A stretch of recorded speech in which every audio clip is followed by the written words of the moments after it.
turirimbire Nyagasani w'umushumba mwiza, dore twaje twese mu bushyo bwe, tumusingize tumushimira ibyiza yaduhaye, aragahabwa impundu niwe mwami w'amahoro. Nyagasani Yezu niwe wavuze ati babiri se cyangwa batatu bateraniye hamwe barimo banyambaza bari hagati yabo, turirimbire Nyagasani w'umushumba mwiza, dore twaje twese mu bushyo bwe,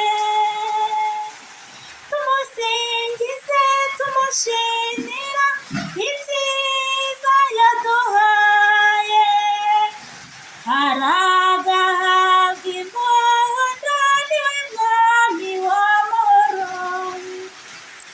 Kristo Yezu akuzwe. Ni Marie Clarisse Mukandengo, nabifurizaga icyumweru cyiza cy'umushumba mwiza. Nta wundi mushumba mwiza wakwiragiza uretse Nyagasani Yezu. Kristo Yezu akuzwe. Igihe byagucanze, igihe ubona ubuzima bwakuyobeye, igihe byakurangiriyeho, niwe muntu wa nyuma ugomba kwiyambaza. Kristo Yezu akuzwe. Wowe ufite utakiri uyu munsi kubw'ibibazo urimo, wowe ufite ugutega amatwi nuko ugifite abakumva, hari umunsi uzicara wiyumve, witega amatwi, wumve ko nta wundi, ariko icyo gihe nubona cyakugezeho, Yezu niwe byose. Ubuze uwaririra, ubuze uwatakira, yerekeza kuri Yezu. Kristo Yezu akuzwe. Dusabirane rero kuri iki cyumweru cy'umushumba mwiza, tubashe kuyoborwa na Yezu igihe byaducanze, igihe twabuze amerekezo, aba ari we dutura ubuzima bwacu, aba ari we dutura abana bacu, aba ari we dutura ubukene bwacu, aba ari we dutura ingo zacu, maze zirusheho kugenda neza. Kristo Yezu akuzwe.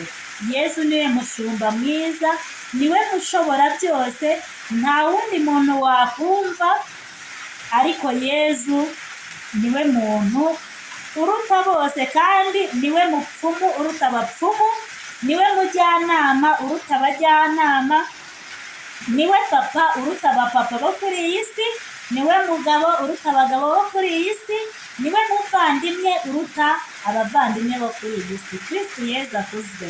Reka rero tuyoborwe na Yezu, naba ari twebwe twiyobora kuri iki cyumweru cy'umushumba mwiza. Yezu tumwereke byose, aradufasha.